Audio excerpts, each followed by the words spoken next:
கர்த்தருக்கு ஸ்தோத்திரம் உண்டாவதாக.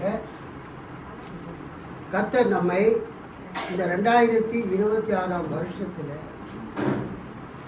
ஒரு மாதம் முழுவதும் காப்பாற்றி இன்றைக்கு இந்த 2வது மாதம் முதல் தேதியில் இந்த முதல் ஞாயிற்றுக்கிழமையில் அவருடைய ஆலயத்துக்கு கொண்டு வந்திருக்கிறார். அல்லேலூயா, கர்த்தருக்கு ஸ்தோத்திரம். இன்றைக்கு ஆராதனையிலே தேவ செய்தியாக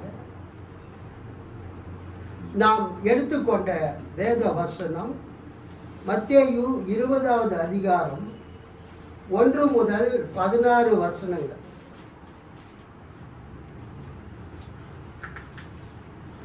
திராட்சை தோட்ட வேலையாள்கள் ஓமை, இதை குறித்து நாம் இன்றைக்கு தியானிக்க போகிறோம். இந்த மாதத்தின் முதல் நாளில்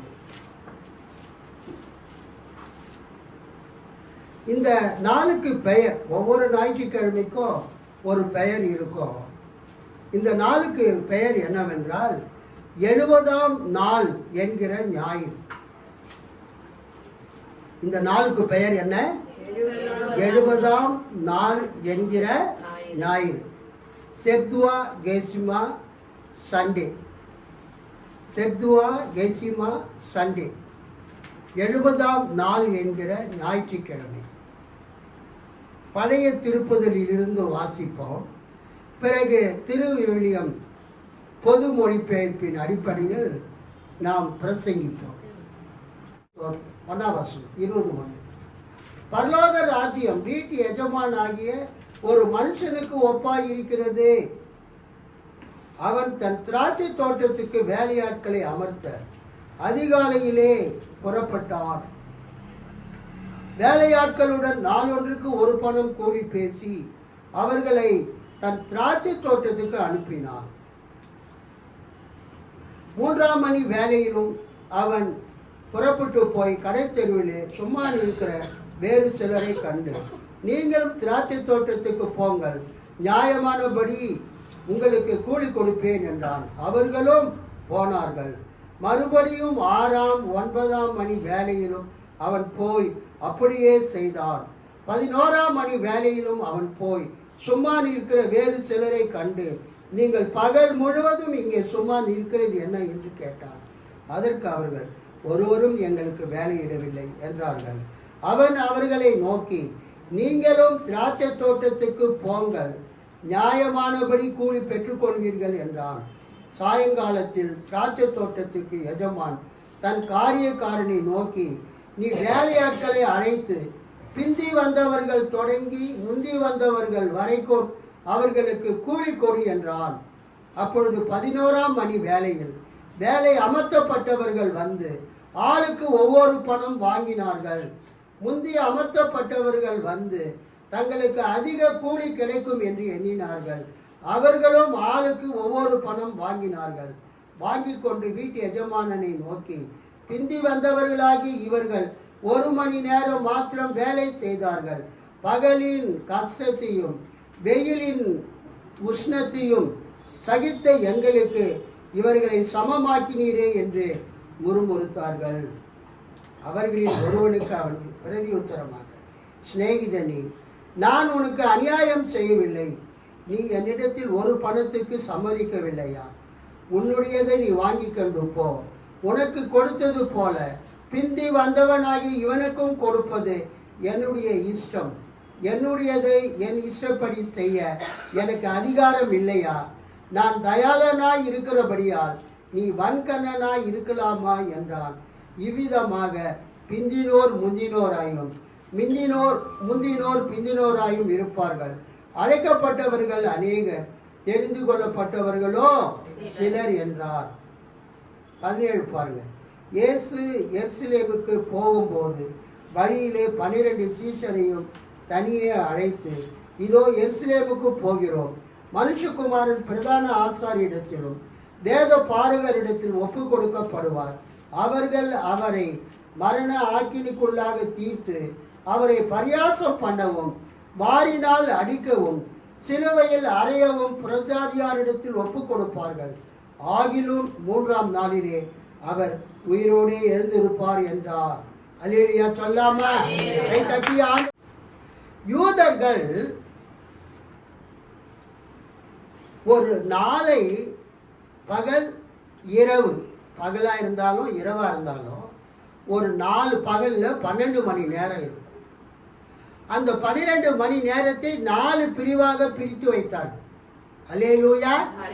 காலையில சூரிய உதயமாகிறதிலிருந்து சூரிய மறைகிற வரைக்கும், சூரிய உதயத்திலிருந்து சூரியன் மறைகிற வரைக்கும், காலை 6 மணிலிருந்து மாலை 6 மணி வரைக்கும் 12 மணி நேரத்தை அவங்க 4 பிரிவா பிரிச்சு இருந்தாங்க. அல்லேலூயா. காலை 6 மணியிலிருந்து 9 மணி வரைக்கும் ஃபர்ஸ்ட் வாட்ச், முதல் ஜாமம். காலையில் 9 மணியிலிருந்து பகல் 12 மணி வரைக்கும் செகண்ட் வாட்ச், 2ஆம் ஜாமம்.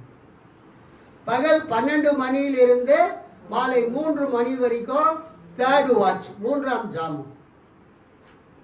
மாலை 3 மணியிலிருந்து மாலை 6 மணி வரைக்கும் 4ஆம் ஜாமம். அல்லேலூயா. யூதர்கள் ஒரு நாளை பகலா இருந்தாலும் இரவா இருந்தாலும் பகல்ல 4 ஜாமங்கள், 4 வாட்ச், இரவுல 4 ஜாமங்கள், 4 வாட்ச் அவங்க பிரித்து வைத்திருந்தாங்க. சூரியன் உதயமாகிறது. அது எப்போ உதயமாகுதுன்னா நைட்ல 4வது சாமம் முடியும் பொழுது. அல்லேலூயா. பகல்ல எப்படி 4 சாமமோ அதே மாதிரி இரவிலையும் 4 சாமம். இரவுல விடிய கால 3 மணியிலிருந்து அதிகாலை 6 மணி வரைக்கும் 4ஆம் சாமம். அந்த இரவுல 4ஆம் சாமம் முடிகிற நேரத்தில் சூரியன் உதிக்கும் போது அவங்களுக்கு ஒரு புதிய பகல் ஆரம்பிக்கிறது. அல்லேலூயா. அந்த நேரத்தில் ஒரு திராட்சை தோட்டத்தினுடைய எஜமான், ஒரு திராட்சை தோட்டத்துக்கு சொந்தக்காரர், நிலக்கிழார், அவர் என்ன செய்கிறார்? தன்னுடைய திராட்சை தோட்டத்தில் வேலை செய்வதற்கு ஆட்களை அழைத்து வரும்படியாக அவர் அந்த மார்க்கெட் பிளேஸுக்கு போகிறார், சந்தை வெளிக்கு போகிறார். ஏனென்றால் நீங்கள் நம்ம கொரட்டூரில் இருக்கிற குழந்தை இயேசு ஆலயம், இன்ஃபேன்ட் ஜீசஸ் சர்ச், அங்கே காலையில் ஒரு 6 மணிக்கு அல்லது ஒரு 6:30 மணிக்கு நீங்கள் போனீங்கன்னா ஜேன்னு ஜனங்க நின்றுட்டு இருப்பாங்க. விண்ணரசை பின்வரும் நிகழ்ச்சிக்கு ஒப்பிடலாம். நிலக்கிழார் ஒருவர், நிலக்கிழாருன்னா ஒரு லேண்ட் ஓனர், ஒரு நிலத்தினுடைய உரிமையாளர். நிலக்கிழார் ஒருவர் தம் திராட்சை தோட்டத்திற்கு வேலையாட்களை அமர்த்த விடியற் காலையில் வெளியே சென்றார். அவர் நாளொன்றுக்கு 1 தினாரியம் கூலி என்று வேலை ஆட்களுடன் ஒத்துக்கொண்டு அவர்களை தம் திராட்சை தோட்டத்திற்கு அனுப்பினார். ஒரு அல்லேலூயா சொல்லாமா? வேலை ஆட்களுடன் நாளொன்றுக்கு 1 பணம் கூலி பேசி அவர்களை தம் திராட்சை தோட்டத்துக்கு அனுப்பினான். அங்க இருந்தவங்கள திராட்சை தோட்டத்தில் வேலை செய்யறதுக்கு யாரெல்லாம் வரீங்கன்னு கேட்ட உடனே நிறைய பேர் வராங்க. அவங்களை எல்லாரையுமே தன் திராட்சை தோட்டத்துக்கு அனுப்பினார். இதை புரிஞ்சுக்கிறதுக்கு ஒரு விஷயத்தை சொல்கிறேன். தஞ்சை மாவட்டத்தில் தஞ்சாவூர், திருச்சி, அந்த பட்டுக்கோட்டை, அந்த அறந்தாங்கி, அப்புறம் அந்த சிதம்பரம், அந்த கடலூர் மாவட்டத்தில் அறுவடை சீசன் வரும்பொழுது, அல்லேலூயா, நெல் அறுவடை வரும்பொழுது மெஷின் இப்போ வந்துருச்சு. மெஷின் இல்லாத காலத்தில் வெளியூரில் போயெல்லாம் ஆட்களை என்ன பண்ணுவாங்க? கூட்டி கொண்டு வருவாங்க. ஏன்னா அறுவடை ரொம்ப அதிகமாக இருக்கும். அறுவடையை கரெக்டாக அந்த டைமில் அறுவடை பண்ணிடணும், நெல் அறுவடையை. அதனால தங்கள் ஊரிலே நெல் அறுவடை பண்ணுறதுக்கு ஆட்கள் இல்லை என்றால் வெளியூரில் போய் ஆட்கள் கூட்டி கொண்டு வருவாங்க. அந்த சீசனில் தான், அறுவடை சீசனில் அதிகமாக ஆட்கள் தேவைப்படும். இங்கே எப்படி நெல் அறுவடை பண்ணுறதுக்கு நம்ம வெளியூர்லாம் போய் ஆட்களை கூட்டிகிட்டு வரோமோ, அதே மாதிரி வட இந்தியா போனீங்கன்னா அங்கே கோதுமையை அறுவடை பண்ணுறதுக்கு அவங்க அதிகமாக ஆட்களை கூட்டிகிட்டு வருவாங்க. இப்போ மெஷின் வந்துடுச்சு. அதுவே என்ன பண்ணும், அதை கட் பண்ணி அதுவே அந்த அந்த ஒர்க்லாம் பண்ணி கோதுமை தனியாக பிரிச்சிடும், நெல்லை தனியாக பிரிச்சிடும். ஆட்டோமேட்டிக்கு. இந்த ஆட்டோமேட்டிக் மெஷின்ஸ் வராத காலத்தில் மனிதர்கள் தான் எல்லா வேலையும் செய்தாங்க. யானை கட்டி போரடித்த களம், அந்த நெல்லை மிதிக்கிறதுக்கு ஆட்களால் பத்தாது. அவங்க வச்சிருக்கிற கட்ட வண்டியால் டயர் வண்டியால் பத்தாது. அதனால அவங்க அந்த காலத்தில் யானை கட்டி போரடிச்சாங்களாம். அல்லேலூயா. யானைகளை அந்த நெற்கதிர்கள் மேலே அவங்க என்ன பண்ணுவாங்க, மிதிக்க வச்சாங்க. ஏராளமான அந்த அறுவடை. இந்தியாவில் எப்படி இப்படி அறுவடை பண்ணுறாங்களோ அது மாதிரி பாலஸ்தீன தேசத்தில் அந்த திராட்சை பழம் wine vintage season, wine vintage season, அந்த திராட்சை பழங்களை அறுவடை செய்யக்கூடிய காலத்தில் அதான் பாயிண்ட். வருஷம் முழுவதும் போய் ஆட்களை போய் கூட்டிகிட்டு இருக்க மாட்டாங்க. அந்த திராட்சை பழங்களை அறுவடை செய்து அதை அந்த தொட்டியில் போட்டு நல்லா மிதித்து திராட்சை ரசத்தை எடுத்து அதை கலன்களிலே சேமித்து அவங்க அதை வியாபாரம் பண்ணுவாங்க. ஸோ வருஷத்தில் சில மாதங்களில் திராட்சை பழங்களை அறுவடை செய்யக்கூடிய அதிகமாக அறுவடை பண்ணுறதுக்கு ஆட்கள் தேவைப்படும்.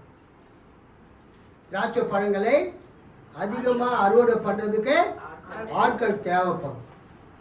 அது மாதிரி அந்த வைன் விண்டேஜ் சீசன் திராட்சை பழங்களை அதிகமாக அறுவடை செய்து அவைகளை ஒரு தொட்டியில் போட்டு நன்றாக மிதித்து கால்களால் அந்த திராட்சை பழ ரசத்தை எடுத்து அதை திரும்பவும் திராட்சை அந்த வைன் திராட்சை மதுவாக அந்த மாற்றக்கூடிய அந்த தொழிலுக்கு நிறைய ஆட்கள் தேவைப்படும்.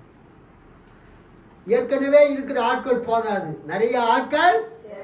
லிசன், எல்லாரும் என்ன கவனிங்க. ஏற்கனவே 10 பேர் இருக்கிறாங்க, அதை வச்செல்லாம் பண்ண முடியாது. நிறைய ஆட்கள் தேவை. இல்லாட்டினா அந்த பழங்கள் அழுகி போய்விடும், கெட்டு போய்விடும். அந்த பழங்களை திராட்சை ரசமாக மாற்றி அதை கொள்கலனிலே சேமித்து அவர் விற்றால்தான் அந்த நிலக்கிழாருக்கு வருமானம் வரும்.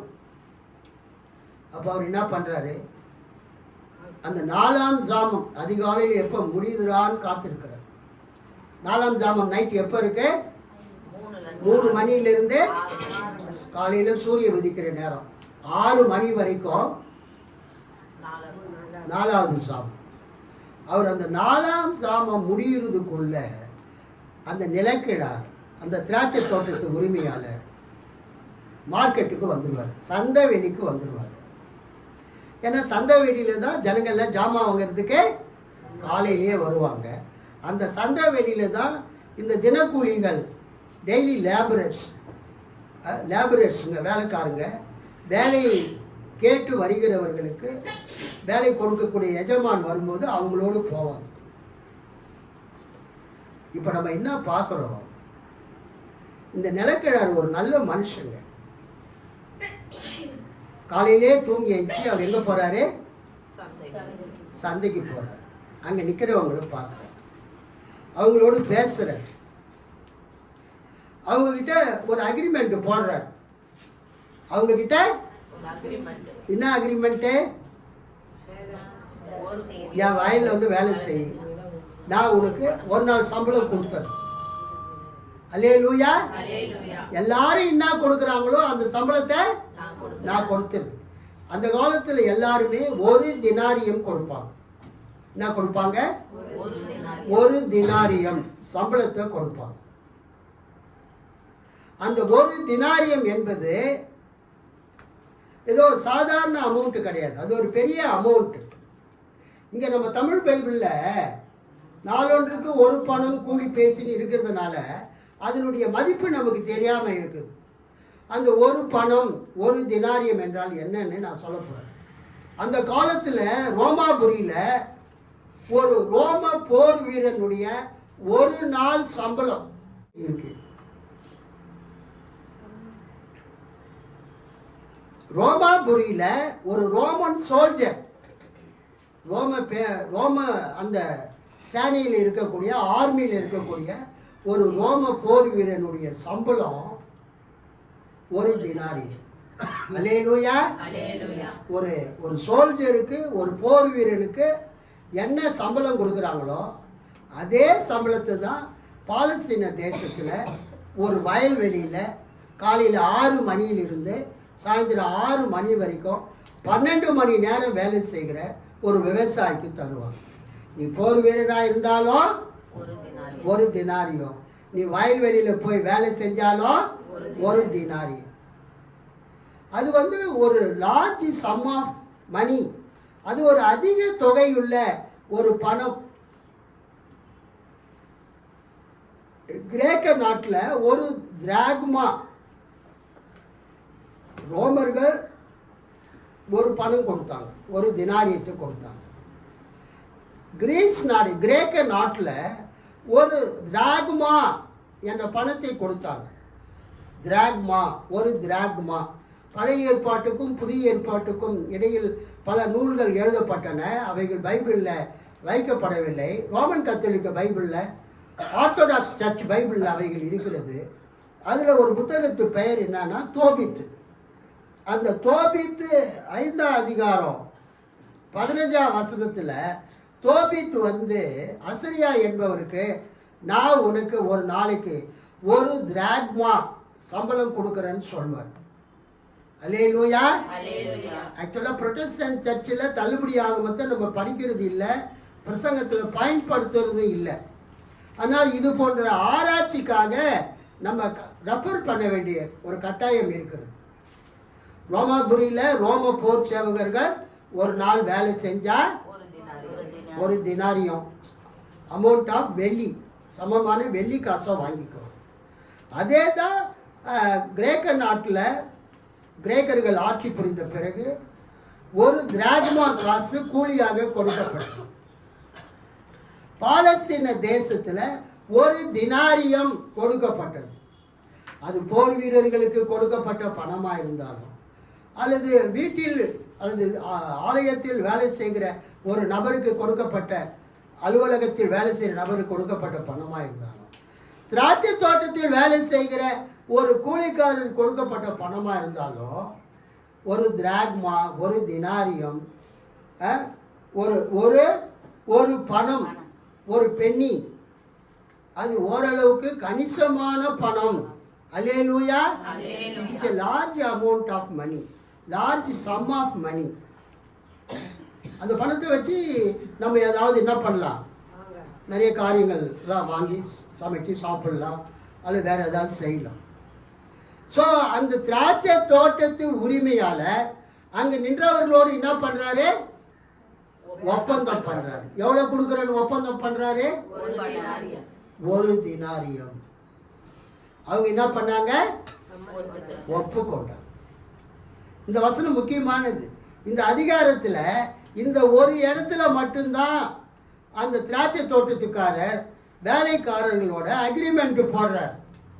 வேற எங்கேயுமே அவரே அக்ரிமெண்ட் போடலை. பாருங்க 8ஆம் வசனம், வேலையாட்களுடன் நாள் ஒன்றுக்கு ஒரு பணம் கூலி பேசி, ஒரு தினாரியம் கூலி பேசி, ஒரு திராக்மா கூலி பேசி, அல்லது ஒரு ரோம வெள்ளி காசு போர் வீரர்களுக்கு கொடுக்கப்படக்கூடிய அந்த சம்பளத்தை கூலி பேசி அவர்களை தன் திராட்சை தோட்டத்துக்கு அனுப்பினார்.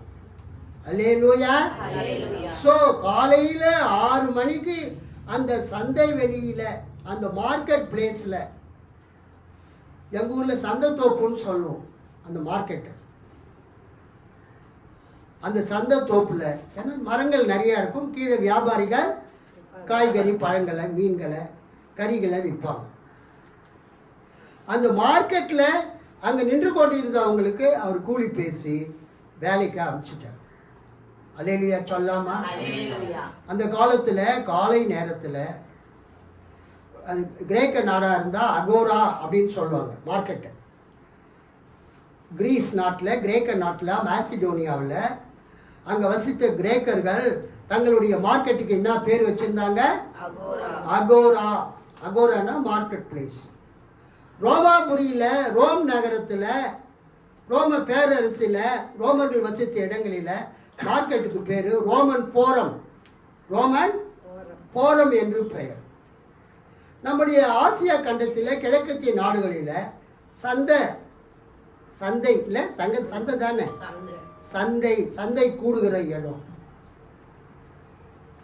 அந்த சந்தை கூடுகிற இடத்துல அதிகாலையில் வேலை இல்லாதவங்க வந்து நிற்பாங்க.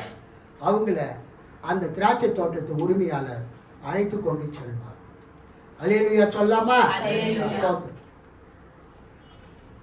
சரி, அவர் போய் பார்க்குறாரு. இன்னும் நிறைய ஒர்க் இருக்குது.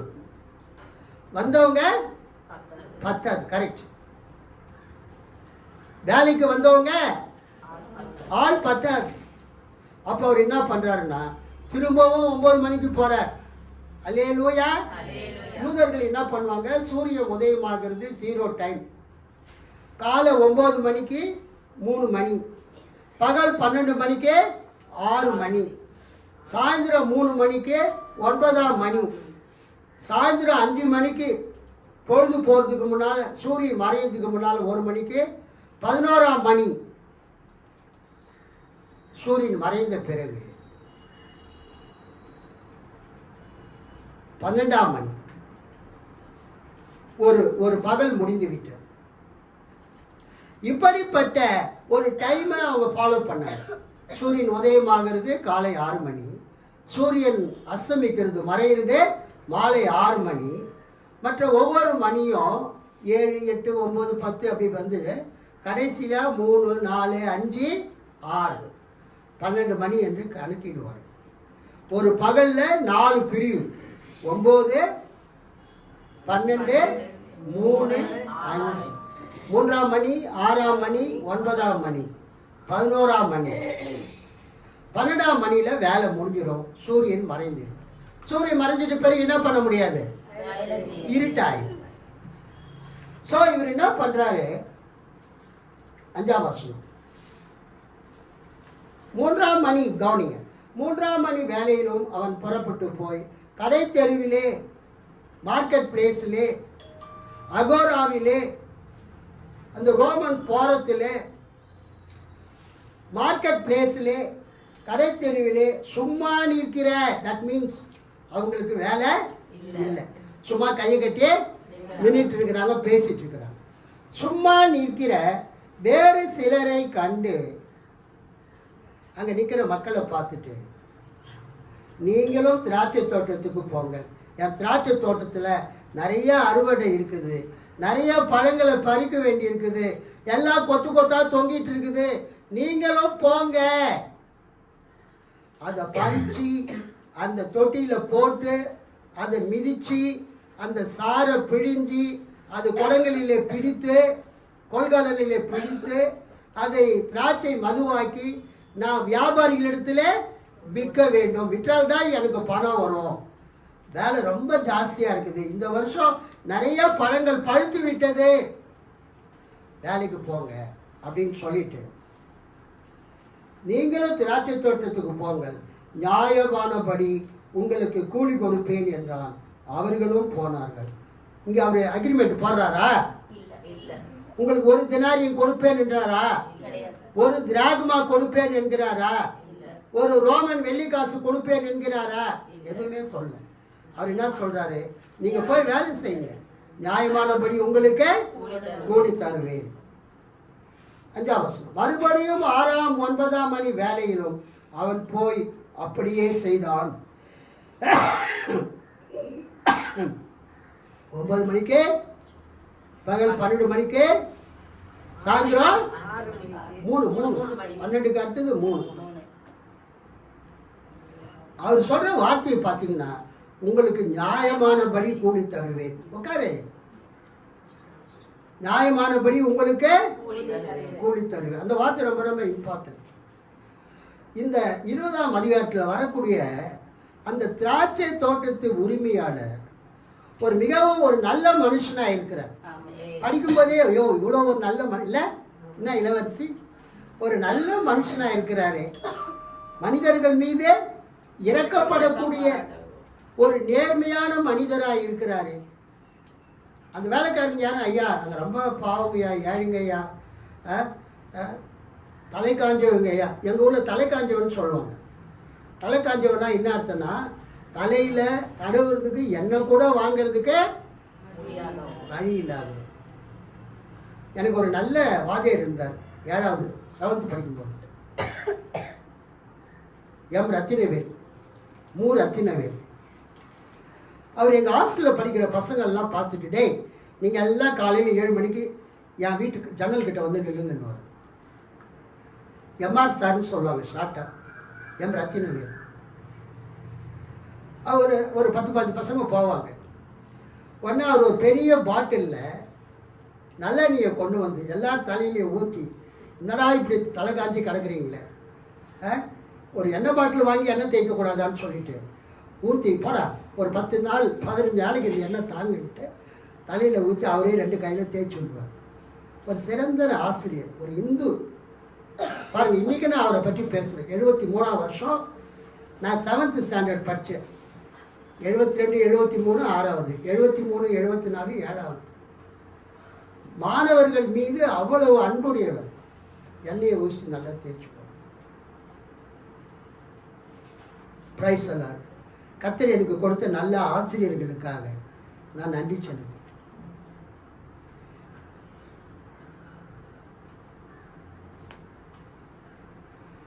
இவங்க அப்படிலாம் கெஞ்சில, நாங்கள் தலை காஞ்சவங்க, நாங்கள் ரொம்ப ஏழை, கொஞ்சம் பார்த்து செய்யுங்க அப்படி எதாவது கேட்டாங்களா? இவங்க கேட்கறதுக்கு முன்னால் அவர் சொல்லிடுறாரு, நீங்கள் வேலைக்கு போங்க, நியாயமானபடி உங்களுக்கு கூலி தருவேன். அப்புறம் 6வது வசனத்தில் 11ஆம் மணி வேலையிலும், ஈவினிங் 5 o'clock.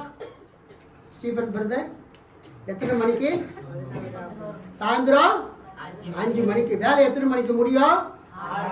6 மணிக்கு முடிய போகுது. இவங்க போய் எத்தனை மணி நேரம் வேலை செய்வாங்க? 1 மணி நேரம் தான். அந்த 11th hour 11ஆம் மணி நேரத்தில் கூட அவர் மார்க்கெட்டுக்கு போகிறார். திராட்சை தோட்டத்துக்கு மார்க்கெட்டு திராட்சை தோட்டம். அங்கே பார்த்தா அங்கேயும் கொஞ்சம் பேர் நின்றுட்டு இருக்கிறாங்க. கவனிங்க, கிளைமேக்ஸ் வருது. கேட்குறாரு, என்ன ஆச்சு, நீங்கள் ஏன் நாள் முழுது இங்கே நிற்கிறீங்க? அவங்க என்ன சொல்கிறாங்க? அதற்கு அவர்கள், ஒருவரும் எங்களுக்கு வேலையிடவில்லை என்றார்கள். அவன் அவர்களை நோக்கி, நீங்களும் திராட்சை தோட்டத்துக்கு போங்கள், நியாயமானபடி கூலி பெற்றுக்கொள்வீர்கள் என்றார். கைதட்டி ஆண்டவர் மையப்படுத்து. Listen to me. ஆண்டவருடைய கிருபைக்கு அளவே கிடையாது. நாம் செய்த நீதியின் கிரியைகளை பார்த்து தேவன் நம்மை ரட்சிக்கிறது இல்லை. தீத்து 3:5 படிங்க ஒரு சத்தமா. தீத்து 3:5.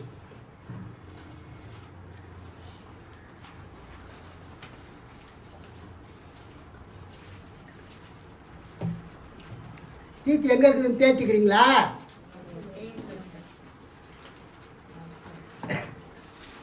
எடுத்து உங்க பக்கம் சொல்லுங்க. படிங்க 3:5. நாம் செய்த நீதியின் கிரியைகளின் நிமித்தம் அவர் நம்மை ரட்சியாமல். நாம் செய்த நீதியின் கிரியைகளின் நிமித்தம் அவர் நம்மை ரட்சியாமல் தமது இரக்கத்தின்படியே, நோட் தி பாயிண்ட், தமது இரக்கத்தின்படியே மறுஜென்ம முழுக்கினாலோ பரிசுத்த ஆவியினுடைய புதிதாக்குதலினாலோ நம்மை ரட்சித்தார். இந்த 20வது அதிகாரம் 1ல் இருந்து 16 வசனத்தில் தேவனுடைய கிருபையை பார்க்கிறோம். We see the greatness of God, great mercy of God, the grace of God. தேவ கிருபையை பார்க்கிறோம். சூரிய மறையிறதுக்கு கீர்த்தனா இன்னும் எவ்வளவு நேரம் இருக்குது? 1 மணி நேரம் இருக்குது. சாயந்தரம் 5 மணி, 6 மணிக்கு சூரியன் மறைய போகும், வேலை முடிய போகும். அப்போ இந்த எஜமான் போறாரு, அங்கே சிலர் நின்றுட்டு இருக்கிறாங்க. அவர் கேட்குறாரு, என்ன கேட்குறாரு? நீங்கள் ஏன் இங்கே நின்றுட்டு இருக்கிறீங்க? அவர்கள் அவரை பார்த்து, திருவிவிலியம் பொது மொழிபெயர்ப்பு, எங்களை எவரும் வேலைக்கு அமர்த்தவில்லை என்றார்கள். அவர் அவர்களிடம், நீங்களும் என் திராட்சை தோட்டத்திற்கு போங்கள் என்றார். மாலை ஆனதும் திராட்சை தோட்ட உரிமையாளர் தம் மேற்பார்வையாளரிடம், வேலையாள்களை அழைத்து கடைசியில் வந்தவர் தொடங்கி முதலில் வந்தவர் வரை அவர்களுக்குரிய கூலியை கொடும் என்றார். எனவே 5 மணி அளவில், அதாவது யூதர்கள் கணக்குப்படி 11ஆம் மணி வேளையில், நம்ம கணக்குப்படி மாலை 5 மணி அளவில் வந்தவர்கள் ஆளுக்கு 1 தெனாரியம், 1 திராக்மா, 1 ரோம வெள்ளிக்காசு அந்த வீதம் பெற்றுக்கொண்டார்கள். அல்லேலூயா சொல்லாம. அல்லேலூயா. யூதர்களுக்கு தல்மூட் என்கிற ஒரு புத்தகம், நம்ம எப்படி இன்னைக்கு பைபிள் கமெண்ட்ரிலாம் வச்சிருக்கிறோம் இல்லையா, என்னதுங்க? இப்போ அந்த எஜமானி என்ன சொல்றாரு பாருங்க, 20வது அதிகாரத்தில் முடிச்சிடலாம், டைம் ஆயிடுச்சு. திருவிருந்து இருக்குது இன்னைக்கு. 8ஆம் வசனம் படிங்க. சாயங்காலத்தில் திராட்சை தோட்டத்துக்கு எஜமான் தன் காரியக்காரனை நோக்கி, நீ வேலையாட்களை அழைத்து பிந்தி வந்தவர்கள் தொடங்கி முந்தி வந்தவர்கள் வரைக்கும் அவர்களுக்கு கூலி கொடு என்றான். அப்பொழுது 11ஆம் மணி வேளையில் வேலை அமர்த்தப்பட்டவர்கள் வந்து அவர்களுக்கு ஒவ்வொரு பணம் வாங்கினார்கள். எனவே 5 மணி அளவில் வந்தவர்கள் ஆளுக்கு 1 தெனாரியம் வீதம் பெற்றுக்கொண்டார்கள். அதாவது கடைசி நேரத்தில் 11ஆம் மணிக்கு வந்தவங்களோ ஆளுக்கு ஒரு பணத்தை வாங்கி கொண்டார்கள், பெற்றுக்கொண்டார்கள். யூதர்களுக்கு தல்மூத் என்கிற ஒரு கமெண்ட்ரி, இப்போ அந்த பைபிள் கமெண்ட்ரி எங்கள் விஷயத்தை ஆரம்பிச்சோம் இல்லையா, தல்மூத் என்கிற அவங்களுடைய வியாக்கியான புஸ்தகத்தில் அவங்க என்ன எழுதியிருக்கிறாங்கன்னா, ஒரு சார்ட் போட்டிருக்கிறாங்க. ஒரு நாளைக்கு, ஒரு நாள் முழுவதும் வேலை செய்தால் எவ்வளோ சம்பளம் தரணும், ஒரு நாளைக்கு 3 மணி நேரம் வேலை செஞ்சால் எவ்வளோ சம்பளம் தரணும், 6 மணி நேரம் வேலை செஞ்சால் எவ்வளவு சம்பளம் தரணும், சாயந்தரம் 3 மணிக்கு வந்து 3/4 நாள் வேலை செய்யாமல் 1/4 நாள் வேலை செஞ்சால் எவ்வளோ சம்பளம் தரும், ஒரு நாளில் ஒரே 1 மணி நேரம் ஒருத்தர் வந்து வேலை செய்கிறார், அவருக்கு எவ்வளோ சம்பளம் தரும். அவங்க ரெடி ரெக்கனர் மாதிரி ப்ரோ ரேட்டா பேசிஸில், ப்ரோ ரேட்டா PRORATA, அதாவது செய்கிற வேலைக்கு ஏற்ற கூலி. 1 மணி நேரம் வேலை செஞ்சால் எவ்வளோ சம்பளம், 3 மணி நேரம் வேலை செஞ்சால் எவ்வளோ சம்பளம், 12 மணி நேரம் வேலை செஞ்சால் எவ்வளோ சம்பளம், 6 மணி நேரம் வேலை செஞ்சால் எவ்வளோ சம்பளம்னு ப்ரோ ரேட்டா பேசிஸ் படி அந்த தல்மூத்தில் ஒரு சார்ட் போட்டு வச்சுருந்தாங்க. அதனால இயேசுவின் காலத்தில் பாலஸ்தீன தேசத்தில் காலையில் 6 மணிலிருந்து சாயந்தரம் 6 மணி வரைக்கும் வேலை செஞ்சால் 1 நாள் சம்பளம், காலையில் 9 மணிக்கு வேலை செஞ்சால் முக்கால் நாள் சம்பளம், மதியானம் 12 மணிக்கு வேலை செஞ்சால் அரை நாள் சம்பளம், சாயந்தரம் 3 மணிக்கு வேலை செஞ்சால் 1/4 நாள் சம்பளம், சாயந்தரம் 5 மணிக்கு வந்து வேலை செஞ்சால் 1 மணி நேரத்துக்கு உரிய சம்பளம் கொடுக்கணும்னு சொல்லி அவங்க சார்ட் போட்டு வச்சிருந்தாங்க. அது தல்மூத் என்கிற புத்தகத்தில் இருக்கிறது. அது எல்லாருக்குமே தெரியும். எல்லாரும் நினச்சிட்டு இருந்தாங்க அந்த ஆர்டர் படி தான் எஜமான் என்ன பண்ண போறாரு, கூலி கொடுக்க போகிறாரு, உங்களுக்கு நியாயமானபடி சம்பளம் தருவேன்னு சொன்னாரு, நமக்கு குறைவாக தான் கிடைக்கும், அந்த ப்ரோ ரேட்டா பேசிஸில் தல்மூத் கணக்கு படிட்டு எல்லாம் நினச்சிட்டு வந்தாங்க. ஆனால் தேவனுடைய கிருபை இங்கு வெளிப்படுகிறது. தேவன் மனிதர்கள் மீது வைத்திருக்கிற அந்த தயவு, இரக்கம், அந்த கிருபை, அந்த மெர்சி இங்கு டிஸ்பிளே ஆகிறது, இங்கு காண்பிக்கப்படுகிறது. தேவன் அந்த திராட்சை தோட்டத்து எஜமான் யாரை கூப்பிடுறாரு, மேற்பார்வையாளர். 8வது வருஷம் மாலை ஆனதும் திராட்சை தோட்ட உரிமையாளர் தம் மேற்பார்வையாளரிடம், நம்ம பைபிள் எப்படி இருக்குது, காரியக்காரன், ஸ்டூவர்ட், தன்னுடைய ஸ்டூவர்ட், தன்னுடைய மேனேஜர், எஸ்டேட் மேனேஜர், தன்னுடைய ஸ்டூவர்ட், அந்த அந்த ட்ரஸ்டினுடைய அந்த அந்த ஒன் ஆஃப் த ட்ரஸ்டீஸ் ஸ்டூவர்டை கூப்பிடுறாரு. என்ன சொல்கிறாரு? எப்பா வேலை செய்கிற எல்லாரையும் வருஷம் எல்லாரும் லைனாக நிற்க சொல்லு. கடைசியாக வந்தவங்கள முதல்ல நிற்க சொல்லு. அப்புறம் காலையில் 6 மணிக்கு வந்தாங்கல்ல அவங்கள கடைசியாக நிற்க சொல்லு.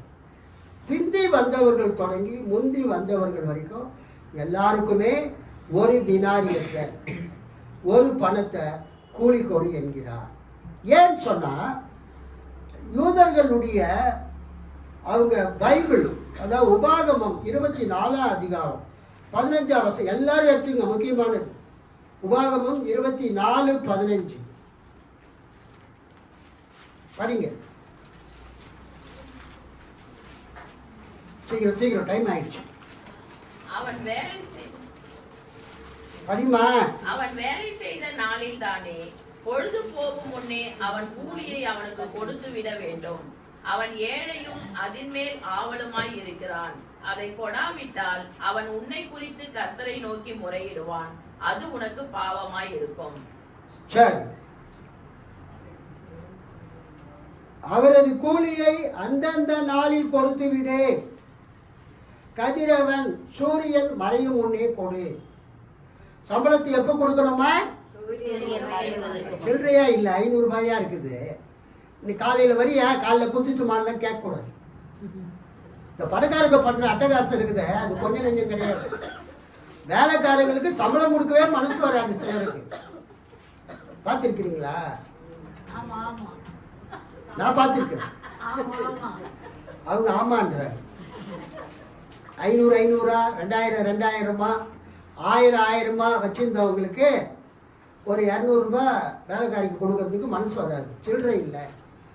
நான் ஐயா வந்தவனை மாற்றி வைக்கிறேன், காலையில் வந்து சொல்லவே கூடாது. எஸ்பெஷலி கிறிஸ்தவங்க வீட்டில் வேலை செய்கிறவங்களுக்கு நம்ம என்ன பண்ணக்கூடாது? கூலியை இழுத்தடிக்கக்கூடாது. Listen to me. நமது ஆண்டவர் நீதி உள்ளவர், ஏழைகள் மேலே இரக்கம் உள்ளவர். அவர் சொல்கிறாரு, அவரது கூலியை அந்தந்த நாளில் கொடுத்து விடு. கதிரவன் மறையும் முன்னே கொடு. ஏனெனில் அவர் வறியவராய் இருப்பதால் அவரது பிழைப்பு அதில் அடங்கியுள்ளது. இல்லையெனில் உனக்கு எதிராக ஆண்டவர் நோக்கி அவர் முறையிடுவார். அப்பொழுது அது உனக்கு பாவமாகும். நம்ம ஆண்டவர் நீதி உள்ளவருங்க. ஒரு அல்லேலூயா சொல்லுங்க. நமது ஆண்டவர் ஏழைகள் மீது இரக்கம் உள்ளவர். அல்லேலூயா. ஒரு ஏழை ஆண்டவரை நோக்கி அழுதா அந்த ஜபத்தை ஆண்டவர் உடனே கேட்பார். ரொம்ப ஜாக்கிரதையா இருக்கும் ஆண்டவர்கிட்ட. எங்க ஜெசு அவன் டைஃபாய்டு ஃபீவரில் அவன் ரொம்ப கஷ்டப்பட்டு ஹாஸ்பிட்டலில் இருந்தான். அப்போ என்னுடைய ஃப்ரெண்டு பிஷப், அது பேர் என்னப்பா, சாம் ராம் பால், சர்ச் ஆஃப் காடில் பிஷப், அண்ணா நகரில் இருக்கார். அவர் ஜஸ்ட்டு சொன்ன 1 ஹவரை வரவழைச்சி அவனுக்கு ஒரு காணிக்கை ஒரு 2000 ரூபாய் கொடுத்தாரு. ஆக்சுவலாக அவங்க 10,000 ரூபாய் 20,000 ரூபாய் கட்டணும் ஹாஸ்பிட்டலுக்கு. நான் அவர்கிட்ட ஒரு 5,000 ரூபாய் 10,000 ரூபாய் கொடுங்க, ஹாஸ்பிட்டலுக்கு யூஸ் ஆகும், அவங்க ரொம்ப கஷ்டப்படுறாங்க. என்கிட்ட இப்போ 2000 ரூபாய் இருக்குது, வந்து கொடுக்குறேன்ட்டு கொடுத்தாரு. நான் போய் வாங்கிட்டு வந்தேன். நான் வாங்கிட்டு வந்தது அவனுக்கு தெரியுமா? சொல்லுங்க. கர்த்தர் என்னை பார்த்துட்டு இருக்கிறார். அவர் என்ன சொல்லி கொடுத்தாரு? அந்த பையன்கிட்ட கொடுத்துரு ஹாஸ்பிட்டல் சொன்ன.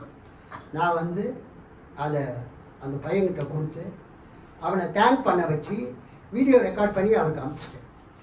அவர் அவர்கிட்ட ஃபோனில் பேசினார். இல்லை, God is watching us. தேவன் நம்மை சொல்லுங்க பார்த்து கொண்டு இருக்கிறார். அவரை ஏமாற்ற முடியாது. நான் அந்த சமூக சேவை பண்ணுறேன், இந்த சமூக சேவை பண்ணுறேன், குஷ்டரோகிகளுக்கு அரிசி வாங்கி கொடுக்குறேன், ஏழைகளுக்கு ட்ரெஸ் எடுத்து கொடுக்குறேன், ஏழை பிள்ளைங்களுக்கு படிக்க வைக்கிறேன்னு பணத்தெல்லாம் வாங்கி நம்ம ஆடம்பரமாக செலவு பண்ணிட்டு அவங்களுக்கு செய்யலைன்னா நியாய தீர்ப்பின் நாளில் ஆண்டவர் சரியான தண்டனையை கொடுப்பார். அப்படி ஏமாத்துறவங்க. நமது ஆண்டவர் நீதி உள்ளவர். அவர் சொன்னார், சூரிய அஸ்தமிக்கிறதுக்கு முன்னால் கூலி கொடுக்கணும்னு பைபிள் இருக்குது. எல்லாரையும் வருஷம் லைனில் நின்று சொல்லி கொடுத்துருந்தார். ஸோ கடைசியாக வந்தவங்க அந்த ப்ரோ ரேட்டா இல்லை, அந்த தல்மூத்தில் என்ன எழுதிருக்குது, 1 மணி நேரம் வேலை செஞ்சால் அந்த 12 மணி நேரத்தில் 1 பங்கு தான் சம்பளம் கொடுக்கணும். அந்த 12 மணி நேரத்தில் 1 பங்கு, 12இல் 1 தான் கொடுக்கணும். ஆனால் என்ன நடந்தது? உதாரணமாக 1200 ரூபாய் சம்பளம்னா இந்த 5 மணிக்கு வந்தவங்களுக்கு எவ்வளோ சம்பளம் கொடுக்கணும்? 100 ரூபாய். தைரியமாக சொல்லுங்க. ஒரு விவசாய கூலிக்கு 1200 ரூபாய் சம்பளம்னா 1 மணி நேரம் வேலை செஞ்சா எவ்வளவு? 100 ரூபாய் தான் கொடுக்கணும்.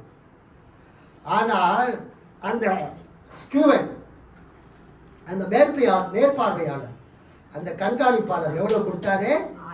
1200 ரூபாயும் கொடுத்தார். அவங்க கழிச்சு போயிட்டாங்க. நமக்கு அந்த ப்ரோ ரேட்டா பேசிஸில் தல்மூடு கணக்குப்படி நமக்கு எவ்வளோ தான் கொடுக்கணும்? 100 ரூபாய் தான் கொடுக்கணும். ஆனால் இவர் என்ன பண்ணிட்டாரு? 1200 ரூபாய் கொடுத்துட்டாரு. பார்த்தா அந்த பிந்தி வந்தவங்க எல்லாருக்கும் 1200 ரூபாய். 5 மணிக்கு வந்தவங்க, 3 மணிக்கு வந்தவங்க அவங்களுக்கும் 1200 ரூபாய். மதியானம் 12 மணிக்கு வேலைக்கு வந்தவங்க அவங்களுக்கும் 1200 ரூபாய். அப்போ பிந்தி வந்தவங்க நினச்சாங்க, காலையில் 6 மணிக்கு வந்தவங்க, விடிய காலம் 9 மணிக்கு வந்தவங்க என்ன நினச்சாங்க, அவங்களுக்கே இவ்வளோ அமௌண்ட்டு கொடுத்தா நமக்கு என்ன பண்ணுவார்? கொஞ்சம் அதிகமாகவே கொடுப்பாரு.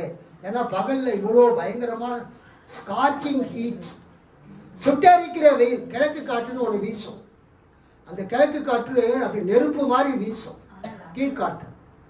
அந்த வெயிலில் நம்ம கஷ்டப்பட்டோம், கடினமாக வேலையை செஞ்சோம். நமக்கு கொஞ்சம் இன்சென்டிவ்லாம் போட்டு அவர் இறக்கப்பட்டு 1200 ரூபாய் கூட இன்னொரு 800 ரூபா போட்டு 2000 ரூபாய் கொடுத்தா கூட நல்லா இருக்கலாமே நினச்சிருக்கலாம். ஆனால் அவங்களுக்கும் அவர் எவ்வளோ கொடுத்தாரு? உடனே அவங்களாம் முறுமுறுத்தாங்க. கடைசி நேரம் 1 மணி நேரம் வந்து வேலை செஞ்சவங்களுக்கும் 1200 ரூபாய், 1 தினாரியம். காலையில் 6 மணிக்கு வந்த எங்களுக்கும் 1 தினாரியம்னு. இது என்ன அர்த்தம்? அப்போ அவர் சொல்கிறாரு, நான் தயாளனாக இருக்கிறேன், நீ ஏன் வன்கண்ணனாக இருக்கிற? என்னுடையதை எடுத்து கொடுக்க எனக்கு அதிகாரம் இல்லையா, உரிமை இல்லையா அப்படின்னு சொல்லிட்டு அவர் என்ன சொல்கிறாரு? கடைசியாக பாருங்க, எனக்குரியதை நான் என் விருப்பப்படி கொடுக்கக்கூடாதா? அல்லது நான் நல்லவனாய் இருப்பதால் உமக்கு பொறாமையா என்றார். இவ்வாறு கடைசியானோர் முதன்மையாவர், முதன்மையானோர் கடைசியாவர் என்று இயேசு கூறினார். அல்லேலூயா சொல்லாமா? ஸோ இந்த காலை நேரத்தில் அந்த அதிகாரம் முடியும் போது 19:27 படிங்க. அப்பொழுது பேதுரு அவரை நோக்கி, இதோ நாங்கள் எல்லாவற்றையும் விட்டு உம்மை பின்பற்றினோமே, எங்களுக்கு என்ன கிடைக்கும் என்றான். எல்லாவற்றையும் விட்டு நாங்கள் வந்துட்டோமே, எங்களுக்கு என்ன கிடைக்கும்? ஆண்டவர் சொல்றாரு, என் கிருபை உங்களுக்கு போதும். அல்லேலூயா. என் கிருபை உங்களுக்கு போதும். கடைசி மணி நேரம் 1 மணி நேரம் வேலை செஞ்சவங்களுக்கும் நான் முழு சம்பளத்தை கொடுத்த மாதிரி எல்லாவற்றையும் விட்டு வந்த உங்கள் தேவைகளை நான் என்ன பண்ணுவேன்? சந்திப்பேன். மனைவி, பிள்ளைகளை, குடும்பத்தை, உங்கள் ஊழியத்தை நான் என்ன பண்ணுவேன்?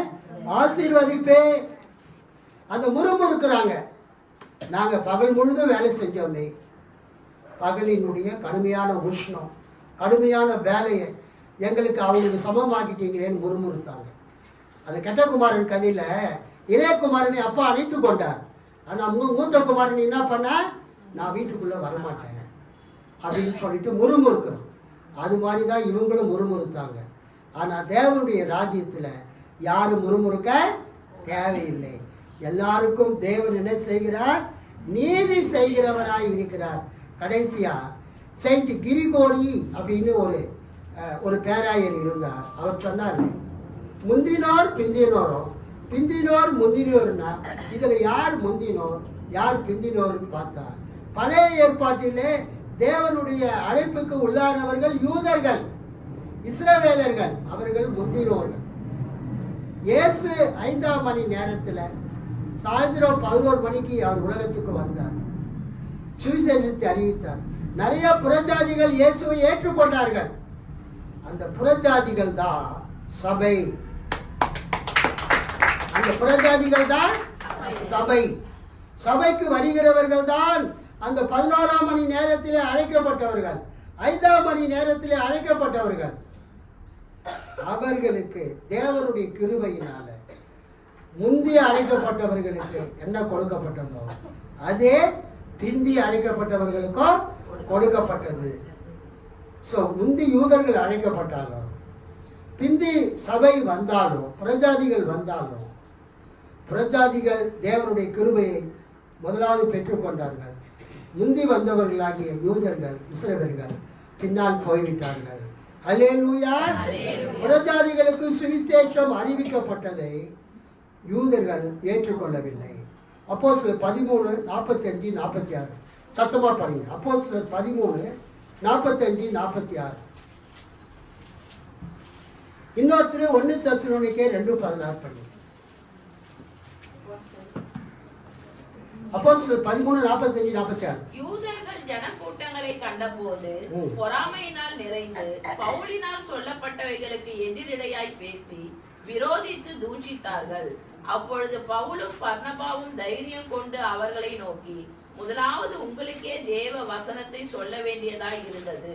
நீங்களோ அதை தள்ளி உங்களை நித்திய ஜீவனுக்கு அபாத்திரராக தீர்த்து கொள்ளுகிறபடியினால் இதோ நாங்கள் புறஜாதியாரிடத்தில் போகிறோம்.